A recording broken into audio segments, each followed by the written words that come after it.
રાજ્યભરમાં ગુરુવારથી ધોરણ 10 અને ધોરણ 12ની ગુજરાત બોર્ડની પરીક્ષાનો પ્રારંભ થયો। વિદ્યાર્થીઓ શાંત અને અનુકૂળ વાતાવરણમાં પરીક્ષા આપી શકે તે માટે સરકાર શિક્ષણ વિભાગ દ્વારા તમામ તૈયારીઓ થઈ। સમગ્ર ગુજરાત સહિત સુરેન્દ્રનગરમાં પરીક્ષાનો ઉત્સાહભેર માહોલ નજરે પડ્યો। સુરેન્દ્રનગર જિલ્લાના પરીક્ષા કેન્દ્રો પર જિલ્લા વહીવટીતંત્ર દ્વારા યોગ્ય વ્યવસ્થા કરાઈ। ચોરીના દૂષણને ડામવા પ્રત્યેક પરીક્ષા કેન્દ્રો પર સીસીટીવી કેમેરાથી મોનિટરિંગ। જિલ્લા કેટલીક જગ્યાએ સાકર, ચોકલેટ, ગુલાબ કે પેન આપીને તો કેટલીક જગ્યાએ કુમકુમ તિલક કરીને વિદ્યાર્થીઓને બેસ્ટ ઓફ લક કહેવાયું હતું। ગુજરાત માધ્યમિક શિક્ષણ બોર્ડ દ્વારા લેવામાં આવતી ધોરણ 10 અને 12ની પરીક્ષાઓનો આજરોજ શુભારંભ થયો, જેમાં મ્યુનિસિપલ હાઈસ્કૂલ થાનગઢ ખાતે ધોરણ 10 અને 12 બંનેનું કેન્દ્ર આપવામાં આવેલ છે। ધોરણ 10માં આજે ગુજરાતીનું પેપર, જ્યારે ધોરણ 12ની અંદર ઇકોનોમિક્સનું પેપર યોજવામાં આવેલું હતું। આ પરીક્ષાઓ સુખરૂપ યોજાય તે માટે સરકારે પૂરી તકેદારી રાખેલી હતી, જેના અનુસંધાને તકેદારી અધિકારી ખાસ અહીંયા હાજર રહ્યા હતા। તેમજ વિદ્યાર્થીઓનું સ્વાગત મીઠું મોઢું કરીને કરવામાં આવેલું હતું।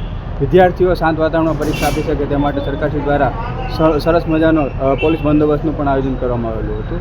વિદ્યાર્થીઓ ખૂબ જ શાંતિપૂર્ણ માહોલમાં ખૂબ જ સુખરૂપ રીતે પરીક્ષા આજરોજ પૂર્ણ કરી હતી। આજ રોજ અહીં થાનગઢ શ્રી મ્યુનિસિપલ હાઈસ્કૂલ ખાતે ધોરણ 10-12ની બોર્ડની પરીક્ષાનું આયોજન કરવામાં જે અત્યારે દરેક ક્ષેત્રમાં ચાલી રહ્યું છે।